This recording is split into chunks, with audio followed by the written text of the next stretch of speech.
I'm Subhashini Kaligotla, and I'm happy to welcome you back to the afternoon sessions of the conference. It's my pleasure to introduce the two speakers this afternoon. And our first speaker is Braden Cordivari. Braden is a PhD candidate at the Institute for the Study of the Ancient World, right here at NYU. He completed a BA at the University of Pennsylvania and an MPhil in archaeological science at Cambridge. He's currently working on a dissertation about copper alloy metallurgical technology in central Anatolia during the Iron Age. Braden is a member of the Gordian Archaeological Project and has participated in field projects elsewhere in Turkey, Greece, and Italy. Please welcome Braden.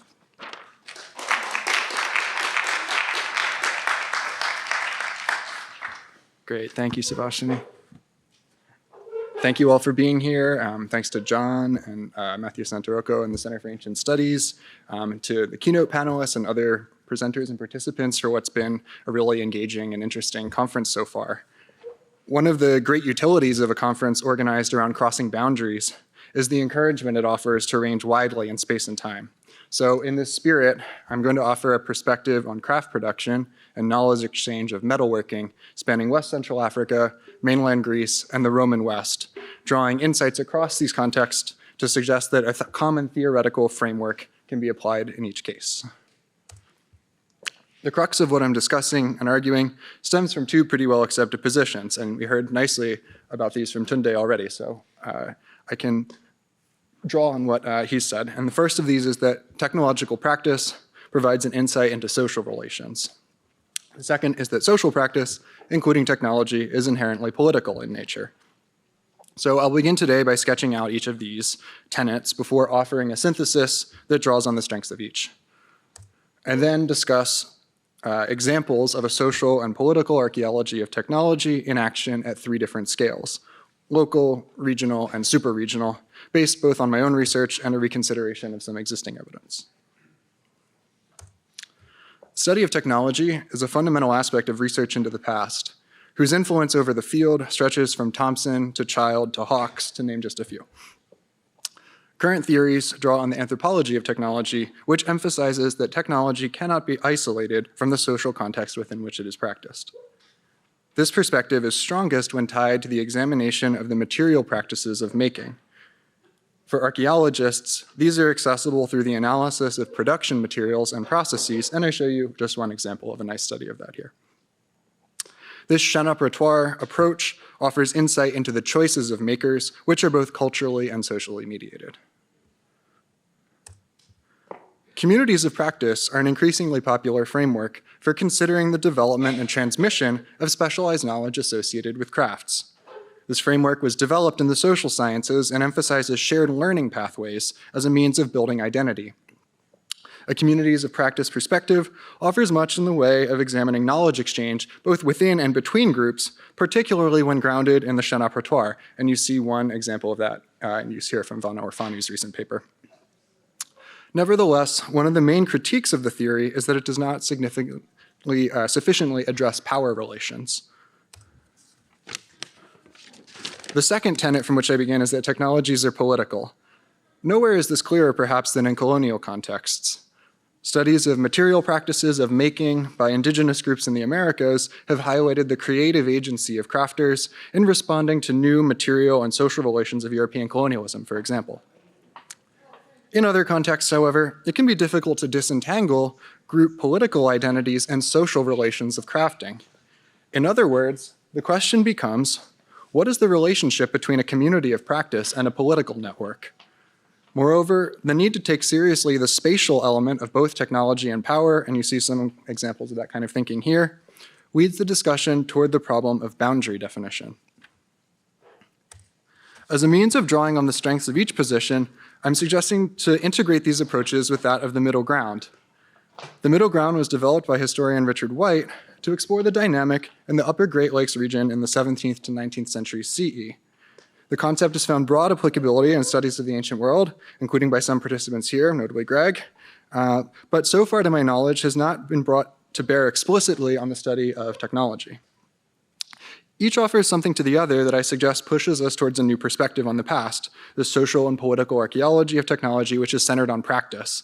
So I'll be curious for all of your thoughts on how or whether you think this integration might work, and whether the middle ground has utility at the scale of object-based practice. The hallmarks of a middle ground, as defined by White, are a balance of power between the participants and the presence of creative misunderstandings. These lead to the development of practices which are neither wholly of one group or the other. New, shared intercultural practices develop because people have to cooperate in the absence of the ability to overpower each other, but they each remain members of their constituent groups. That is, they're largely ignorant of the actual cultural values of the other group and rely instead on their own interpretation of what they think the other wants or deems appropriate. This view articulates well with the communities of practice framework, which emphasizes peripheral areas of communities as ripe for innovation. Now, in a sociological sense, peripherality is defined on the basis of competence and membership in a group, in this case, a crafting group. The middle ground draws attention to the inconsistent diffusion of power in a spatial sense. So it pushes us to consider that physical or spatial peripherality affects the agency of individuals within a community of practice to either broker exchanges with another community or to develop something new, for example. A synthesis of communities of practice and middle ground encourages us to examine areas of cultural contact from the point of view of practice, a more socially grounded view, and to examine technological practice from the point of view of power, a more politically grounded one. This approach is operable at a range of scales, and the three case studies that I turn to now offer some possibilities for considering different types of interaction. I begin with an example at a relatively local scale from West Central Africa. The hills around the Ranieri River and Southern Republic of the Congo contain a series of large copper deposits, which were exploited beginning in the 9th or 10th century CE. Copper was the most valued metal in the region prior to European colonial incursion, as was the case elsewhere in sub-Saharan Africa. During the 15th to 17th century CE, the Ranieri was an important avenue of trade between surrounding kingdoms, such as Luongo on the coast, Congo, and the inland Anziko or Tio, and you see some of those indicated here. Although copper from the larger deposits of the Copper Belt in Southern Democratic Republic of the Congo and Zambia was traded over vast distances in Central and Southern Africa during this time in the form of ingots, the Ranieri deposits appear to have provided most of the metal for West Central Africa. Despite European colonial settlement on the coast, control of the Ranieri mines appears to have remained in the hands of either the locals or one of the surrounding kingdoms in this period. Secondhand European accounts of the 17th century refer to seasonal smelting in the Ranieri by people from Luongo, and in the 19th century, mining was controlled by local people living nearby. So a degree of cooperation between locals and itinerant groups from the coast during the 15th to 17th centuries seems plausible as a scenario. Archaeological survey and excavation conducted by Nicholas Nikies has documented copper production sites near the mines across an area around 80 kilometers from east to west, from Minduli to Bokosungo. There are two distinct pottery types associated with this period, which tend to cluster around one end of the area or the other. Mubiri-type vessels are found mostly around Minduli, while Kandangakanzi type are found mostly around Bokosungo. Although the two pottery types differ in terms of decoration, materials, and even size, vessels of both types were reused as crucibles across the Ranieri in this period. And this is interesting since both prior and later periods of copper production used specialized purpose-made crucibles, not just reused domestic pottery. For my master's, I conducted analysis of production debris from two sites, one associated with Mubiri-type pottery and one with Kandangakanzi type. And we published this with Nicholas and my other supervisor, Marcos Martino Torres, in Arcane Sciences in 2022. This work showed that both types of pottery are in fact highly refractory, but for different reasons. High alumina values from a quartz-rich clay in the case of Mubiri pottery, and high magnesia from a talc-based clay in the case of Kandangakanzi, and you see those inclusions indicated here. This refractoriness enabled the vessels to withstand the high temperature of metallurgical reactions. Both clays are available locally, including around the same sites. And this is particularly apparent at the site of Kandangakanzi itself, where quartz-rich clay was used to create tuyères and a furnace. In other words, the use of one clay or the other for potting represents a technological choice, and we reconstructed this dynamic as distinct potting communities of practice.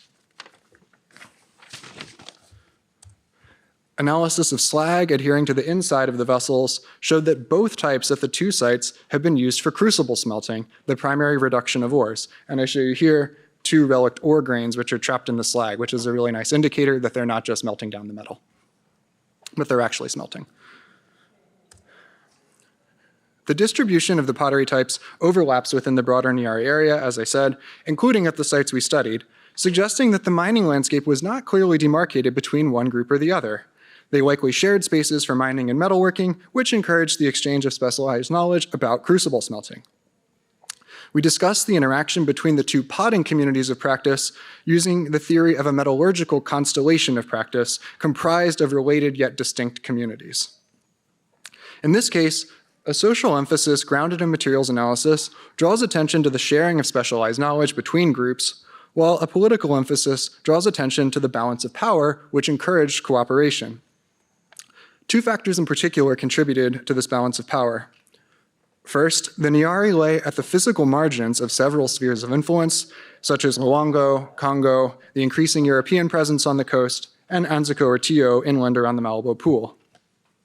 Second, as I said, at least some of the people mining and smelting in the Ranieri seem to have lived on the coast and only come into the landscape seasonally. The use of domestic pottery for crucibles can be seen as a form of creative misunderstanding, the other typical practice of a middle ground. One group seems to have adopted the metallurgical practice from the other while maintaining its own culturally specific pottery type rather than imitating the forms or materials of the other. This innovation may have been only partially adopted within each community of practice. A number of sites, including Kandangakanzi, also included furnaces used for smelting. Although the relative chronology of crucible versus furnace smelting is at present unclear, if they were contemporaneous, there may have been variability within each community of practice about how copper was produced.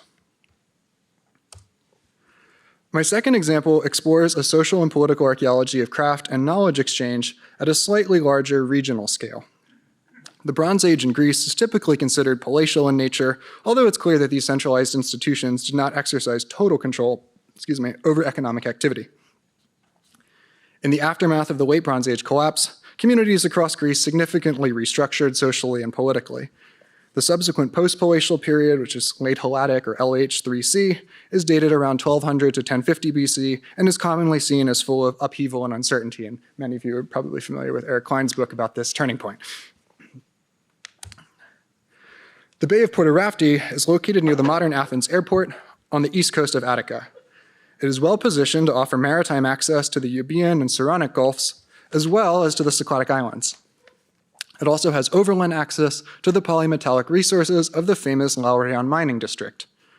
Research by the Bays of East Attica Regional Survey between 2019 and 2022 established that Porto Rafti was a nexus of trade from at least the 4th or 3rd millennium through to the late Roman period. A major focus of the project's survey work was the post-palatial period. During LH3C, settlement appears to have been located on the island of Raftis, which you see here, this sort of tiny, very steep, rocky islet, across from a cemetery at Parati, which was excavated in the 1950s and 60s.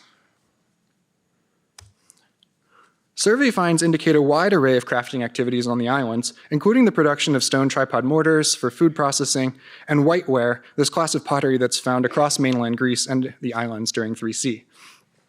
The island of Praso contains ceramic wasters of whiteware, and analysis of vessels from Parati, Lefkandi, and Elion indicated that they were made from clay using a single source, which is likely around the Bay of Porto Rafti. There is also evidence for metallurgical production around the bay. On Raftis, we found 3 fragments of slag technical ceramics, which are likely crucibles, and you see these at the top here, this large lump of slag, and a copper oxide ore mineral.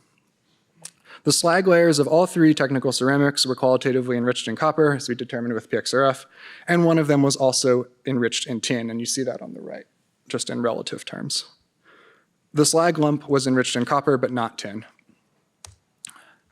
Copper alloy objects found on Raftis include fragments of tools, probably chisels of some sort, and this little ornamental coil fragment. Both leaded and unleaded alloys were identified with PXRF, and there were also casting spills of lead on the island that you see at the bottom. While these fragments of metal and metallurgical debris cannot be directly dated, they come from grid squares with exclusively or overwhelmingly 3C pottery, and on balance, we feel comfortable suggesting that they too are post-palatial in date.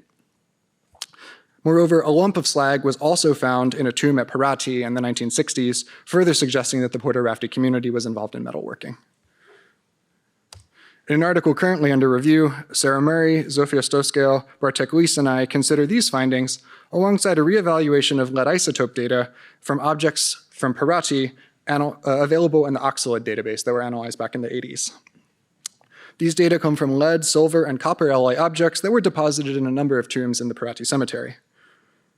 All of the lead and silver objects are consistent with an origin in the Laurion district nearby, and in fact, it's about only 15 kilometers away.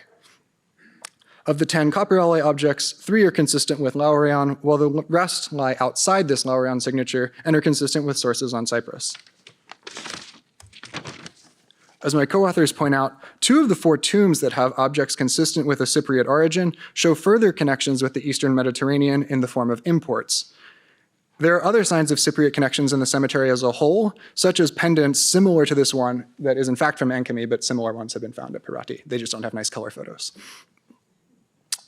These connections, as well as differences in tomb architecture and mortuary practice, have led Sarah Murray to suggest that some of the people buried at Parati were likely Cypriot.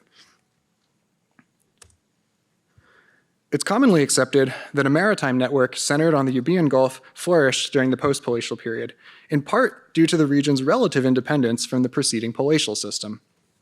Scrap metal found on the Cape Galedonia shipwreck, located off the coast of Turkey and dated to around 1200 BC, shows that the movement of metals remained important at the transition from the palatial to the post-palatial period. Our findings add nuance to this regional picture by emphasizing that the new post-palatial economy at Porto Rafti combined local and imported metals. The use of Laurion silver and copper is particularly interesting since neither metal appears to have been widely exported beyond Parati in 3C or used again after the period until around the 8th century BC. It seems plausible that the interest in Laurion metals in 3C came from the cooperation of new arrivals bearing specialized metallurgical skills and locals who had knowledge of available deposits. At a regional scale, such cooperation appears to have been facilitated by a balance of power that extended from a range of coastal and inland sites along the Greek mainland and Euboea, which you can see a map of those sites here. These sites traded frequently with each other and shared many aspects of material culture. However, people living in other regions of the formerly Mycenaean palatial world went in quite different directions that were not based on maritime commerce. The clearest contrast comes from Tiryns in the Peloponnese, where inhabitants reconstructed a smaller megaron in 3C on the foundations of the old palace, even including the same throne location. This attempt to revive architecture and symbols of power from the previous period is widely seen as a means of attempting to establish legitimacy. A balance of power in a middle ground environment does not necessarily imply a lack of violence. Rather, no party has a monopoly on it. The location of the settlement on the inland side of Raftis, which you can see here, and a perimeter wall around the island suggests a concern for security, yet the site is also well positioned for ambushing anyone who sails into the bay unawares, as Sarah Murray's pointed out. 3C pottery from around the Euboean Gulf contains depictions of armed combat on ships, although notably none of these have been found at Parati. In any case, raiding and violence appear to have been a recognized aspect of life during this period. Occupation on small island sites comparable to Raftis is found elsewhere in the Greek world in 3C, suggesting that piracy may have been a broader phenomenon beyond Porto Rafti. Now, the presence or type of piracy present in post-palatial Aegean has been called into question, but I think it's helpful to consider the community at Porto Rafti through this lens for a couple of reasons. At a basic level, the site meets several of the criteria outlined as archaeological correlates for piracy by, amongst others, Shannon Lidadi and Vangelis Samaras. These include a hidden fortified location and a high volume and wide range of consumption of imported objects. Indeed, over half of all known exotica on the mainland in 3C are found at Parati. At a broader structural level, 2 hallmarks of a piratical way of life that Dodi and Joe Bonney identify are present, namely the tensions of, quote, ambiguous legitimacy and opposition to, quote, dominant economic structures. The vestige of a palatial system that was reassembled at Tiryns, where imports were again closely controlled as they had been in the palatial era, acted as a foil for the maritime community around the Euboean Gulf. Another structural reason that piracy is compelling as a model is the emphasis on what Alexandra Hartnett and Doughty call binge economies, after Richard Wilk. These short-term cycles of boom and bust are characteristic of both extractive industries and gray economies. The use of Laurion silver and copper, neither of which circulated widely beyond Porto Rafti and 3C, and which appear not to have been exploited after 3C for at least several centuries, seems to fit this description. With the potential for violence in the middle ground in mind, the cooperation between locals and outsiders at Porto Rafti represented in the evidence from lead isotopes and metallurgical debris takes on a different and deeper meaning. Indeed, communities of practice are not necessarily homogeneous in nature, but instead are, in the words of Etienne Wenger, quote, communally negotiated by their constituent members. Moreover, they are not always characterized by harmony or collaboration, again, Wenger's words. Nevertheless, a set of shared resources, metals from Laurion, locally available clay, and a blend of local and new knowledge appears to have fostered a degree of cooperation around the bay in the post-palatial period, centered on this binge economy of piracy and metalworking. My final case study is aimed at a broad, super-regional scale and interactions involving an empire, which in some ways makes it distinct. The use of brass, which is an alloy of copper and zinc, is found in Western Asia sporadically since the 3rd millennium BCE. The alloy only spread widely across the Mediterranean from the 1st century BCE onward, in part due to its adoption for Roman coinage, and you see some examples here. Brass was also used for Roman decorative metalwork and everyday objects due to its attractive golden color, favorable working properties, and the relatively greater availability of zinc ores compared to tin within the empire. Likely sources of ore included the Massif Central in France near Lyon, the Bergamasque Alps, Aachen, and Spain. Roman use of brass was tied to the cementation process, which was a new innovation in the Roman period, where zinc ore and copper metal were heated together in closed crucibles to diffuse the zinc directly into the metal. And this has to do with the properties of zinc as an element that make it difficult to alloy with otherwise. Specialized cementation crucibles from the 1st century CE are found in Roman military camps, where craftspeople seem to have made fibulae and fittings for objects like swords. This organization of production is generally reconstructed as a state monopoly, in the words of Stephen Merkel, and alloying practices for brass appear to have been standardized already during the 1st century BCE. On the other hand, crucibles used for brass making remain remarkably diverse in terms of form. For instance, the ones from Lyon have a rim diameter, up to 30 centimeters, which is 10 times larger than the contemporary ones at Xanten, and you see them scaled relatively to each other here, so they are quite different.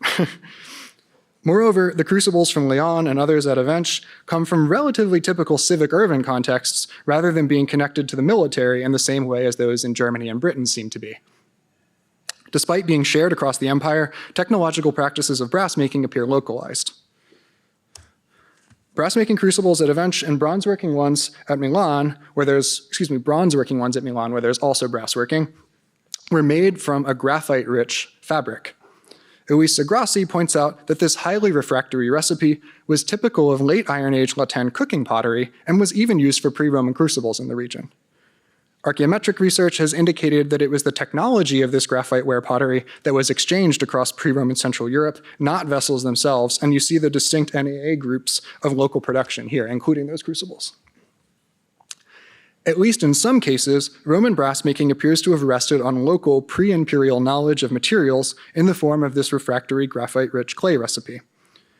Considering this situation through the lens of a social and political archaeology of technology opens a range of questions, principally whether graphite crucible fabric recipes were maintained by local craftspeople during imperial control, or whether knowledge of materials was exchanged in the process of the creation of new political and ethnic identities. In other words, was there a recognizable community of practice associated with graphite crucible production maintained across the advent of empire? Or did specialized crucibles link non-Roman and Roman communities of practice? This remains to be explored. I think I missed a slide. Okay, here we are. The consumption patterns of brass in the Roman world show further interplay between the integrative and divisive tensions of empire building. Finished brass objects such as fibulae were frequently exchanged beyond the empire through gift exchange. Groups in Bohemia, for example, valued the metal as a sign of their ability to leverage connections with Rome. Recycled Roman brass entered circulation down the line as far afield as the Baltic. On the other hand, despite the availability of brass from the Roman military presence, locals in Roman Palestine continued to use bronze. Matthew Ponting reconstructs this situation as a deliberate rejection of brass due to its association with the imperial apparatus. In the southeastern Alps, craftspeople created imitations of Roman-type brass fibulae using bronze, suggesting that there was a desire to participate in the use of Roman material culture, but that locals did not have access to brass or to its production technology. So although the scale is substantially larger, Roman brass production and consumption is comparable, I think, to the other two case studies when viewed through a lens of social and political technological choices. The knowledge exchange necessary for the spread of brass metallurgy was facilitated by the increased interconnectivity of the empire, as well as wide-ranging social institutions such as the military. The sharing of crucible fabric recipes recalls the dynamic reconstructed for the Niari and at Porto Rafti. Communities around the Alps appear to have combined processes dependent upon their new integration into the empire, this specialized knowledge about cementation and brass making, with locally specific awareness of materials. A notable difference is that the empire brought about a significant imbalance of power across the Mediterranean. In the case of Roman Palestine, this led to a limited need to cooperate and parallel systems of copper alloy consumption by the Roman military, where it's brass by the Roman military and bronze by locals. In Bohemia, meanwhile, the exchange of brass objects contributed to a middle ground outside Roman control, albeit one that seems to have been closely monitored to remain along terms acceptable to their interests. While the export of state-produced, perhaps, brass seemed to serve soft power goals, you could say, of cooperation with groups beyond the limes, it was apparently not beneficial to share the technology of production itself. Close imperial control may lie behind the relative fragility of the technology of brass production. It does not seem to have been maintained at a significant scale after about the 1st century CE, and was in fact not really developed and practiced again in Europe at any scale until almost 1,000 years later. So as I admitted at the outset, the approach I'm advocating in these three case studies is hardly radical in that it builds on pretty accepted positions, namely that the practice of technology is both social and political in nature. However, the operationalization of these tenets through materials analysis and the theoretical framework of communities of practice and the middle ground, I think, provides a means for examining social and cultural interactions at a variety of scales. This opens up new grounds for research, as I showed in the first two cases, and for the reconsideration of existing material, as I attempted in the third. While I isolated each case study for a particular scale, in reality, each is drawing on a multi-scalar type of analysis, going between microscopic or isotopic and landscape level, linking objects, geological environments, and social groups, people. Even in the absence of more definitive information about who these groups may have been, in the case of the Niari, focusing on practice provides a means of tracking interactions across the landscape.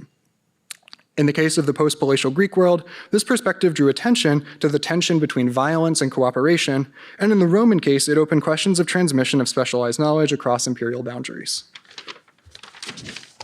These kinds of technological middle grounds, I think, are ripe for examination at both an empirically and theoretically robust level that takes us away from simplistic binaries and towards a more complex and interactive representation of the past in the spirit of all the presentations we've heard today. So I'd like to close just by thanking John and Cass again for organizing the conference and inviting me to participate, as well as Claire, Anna, and Hannah for all of their organization and logistical work.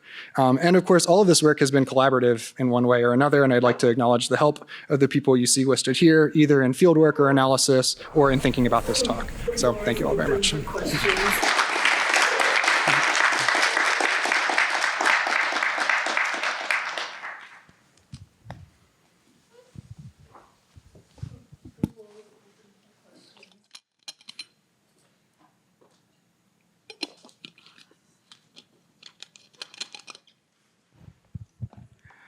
Thank you. Hello. Thank you. I really enjoyed that talk, especially the kind of multi-scalar analysis part of it. I was just wondering about the kind of theoretical model that you propose with the mixture of communities of practice on the one hand, the middle ground on the other, and where that leaves the materials themselves, because the materials analysis, as you had on the kind of penultimate slide, is slightly bracketed from that theoretical analysis.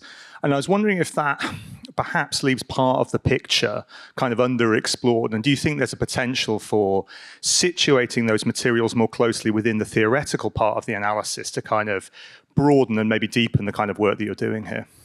Yeah, thank you. That's a great question. And you're absolutely right. I mean, the focus on materials is something that I am really interested in, but I think you're right that it's not foregrounded enough. And I think that actually what I see as a way to bring them together is in, as you well know, like a sort of new materialist interactive approach. Because I think that's what I've been trying to highlight in this is interactions between, communities of practice, interactions between social and political groups. But of course, you're 100% right to emphasize that those also are interacting with materials. And I think the way that I would, want to develop that further, I think something like the graphite crucible fabric is ripe for that kind of understanding because it's about how how meaning emerges through interaction. So it's the kind of like experimentation, understanding of what fabrics you can use for what specific things, sharing it with neighboring groups that, it's not a given that you should use a graphite crucible, for example, right? That understanding of what's refractory about it comes out of your interplay with the material. And the same is true with the Ranieri crucibles, right? The fact that both of those clay fabrics are refractory, that meaning and value is something that emerges through interaction. And I think is particularly apparent because they're reusing domestic pottery, not making specialized crucibles as they were in the previous and post periods. So yeah, thanks, that's a great point.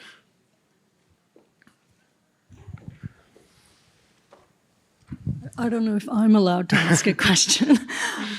Well, thank you for that careful and clear presentation. In the spirit of interaction, I want to ask a question about terms. So it was really, again, drawn to your use of communities of practice, that term. And again, following up on the question that was just asked, like, where do you see communities of reception? So, the people who are kind of using these things that are being fabricated, and are you folding these communities of reception into this broader umbrella term, the communities of practice, or do you see communities, of reception differently? Yeah, thanks. That's really interesting. And I think it takes me to the last case study when I was talking about Roman brass, because I think in the first two, I am really talking about production. And there, the emphasis is on the kind of like face-to-face interactions that craftspeople would have with each other. But yeah, I take your point, and I think really when I am talking about the Roman case, it is really two different types of communities of practice. So there's the community of practice or multiple that are associated with the production, but then there's also a sort of consumptive side of it.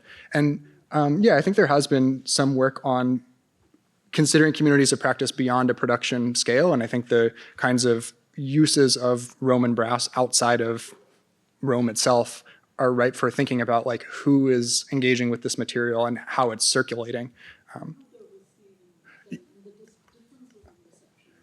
Yeah, exactly. Which gets back to the question about materials, right? Because in order to appreciate whatever you want to call it, Roman brass as distinct from a different copper alloy, it's based on your interactions with other people, with your understanding of the technology. Are people seeing brass made somewhere and they want it, or are they hearing about it from someone who's had access to it? It brings up a different array of interactions beyond just the people who are making it. So yeah, thanks. That's a great point.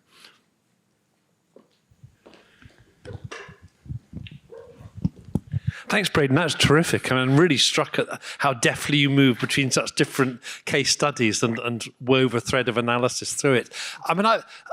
Near the beginning, you said it's time to put power into the sort of communities of practice thing. And I wondered if that might offer a bit of an answer to the question we've just been discussing, thinking about how power is distributed among the network of makers and distributors and users. And there's different kinds of power, obviously, and the power that a craftsman has based on their rare knowledge and rare access, and the fact that they spotted the affordances of these, and then the wider senses of power beyond. So maybe a distributed power network might be one way to think about how to bring some of these back to the middle ground, which I still like as a way to do it. Yeah, no, thanks. I think that's a great suggestion, and I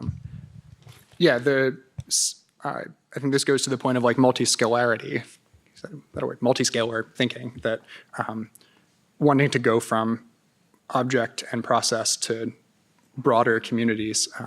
I think the foil I was trying to draw between, say, the Roman case and the Ranieri case is one where physical space affords a balance of power in the case of the Ranieri, whereas physical space and the scale of empire means that it's distributed differently across space. But yeah, that's something I'm definitely thinking about and need to consider. So thank you. Oh yeah, I see Robert has his hand in the back.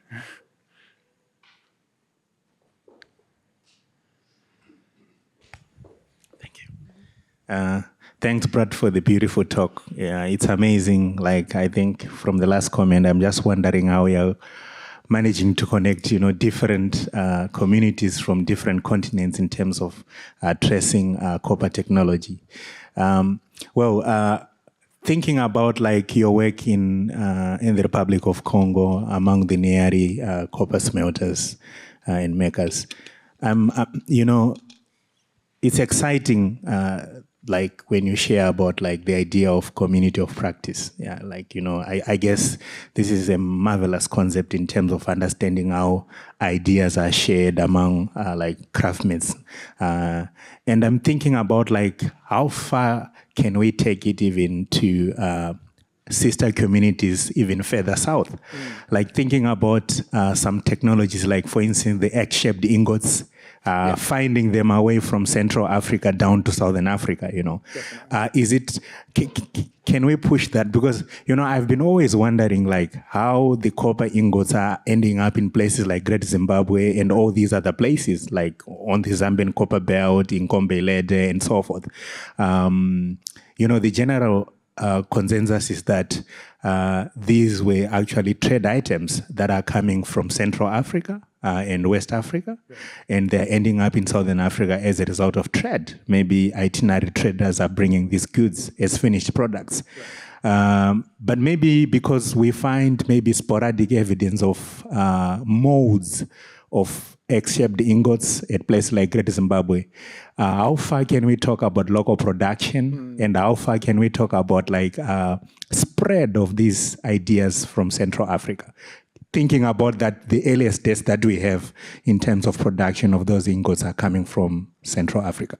Yeah, thank you. This is a great question. And I think it gets to points that were really nicely made by Tunde in the previous talk about building out a intra-Africa kind of scale of interaction in addition to across regions. As you pointed out, the ingots coming from the copper belt are making their way very far south. Isotopic evidence is showing them thousands of kilometers away, which is really exciting and helps us understand these kinds of networks. I think thinking about, again, multi-scalar kinds of things, I think I'm interested in how they build from like smaller networks build to larger ones. And it seems like the ingots are a really nice way to see how these are being interwoven into a variety of communities. Like they're not just skipping over thousands of kilometers, but they're actually sort of connected through a range of communities. And yeah, unfortunately for the Ranieri material from this period, we have no finished metal objects, so we're relying on just the production debris. It would be really fascinating to know if in this period, copper from Ranieri deposits is traveling as widely as we know the copper from the copper belt is. I think for the preceding period, we understand that it's mostly circulating still at a quite large scale within West Central Africa, as opposed to making its way down into Southern Africa the way that stuff from the copper belt is. But yeah, again, I like your point about building up a like rich bottom-up network of communities of practice to help understand this like big, what is really a multi-regional, even if we're saying that it's all Southern Africa picture. So yeah, thank you very much. Thank you very much. I'm going to ask a question knowing nothing about any of it, but being receptive to learn. And that is, when you speak of local knowledge and craft and changing a narrative, does the narrative also include a matrilineal society? Is that part of this understanding of where the role of the women of the various cultures, what role they played in the development of craft, in the development of farming, as opposed to warlike procedures and development, and that which serves that other purpose?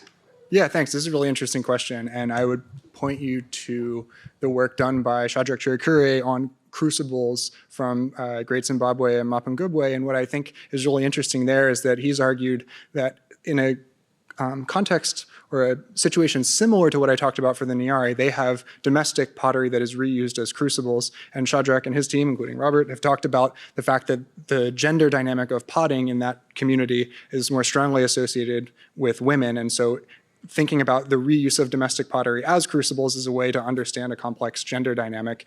We don't have the same type of information for groups in West Central Africa, so we haven't made that kind of link, but it's certainly an area that could be explored more, and I am receptive to that line of thinking, so thanks.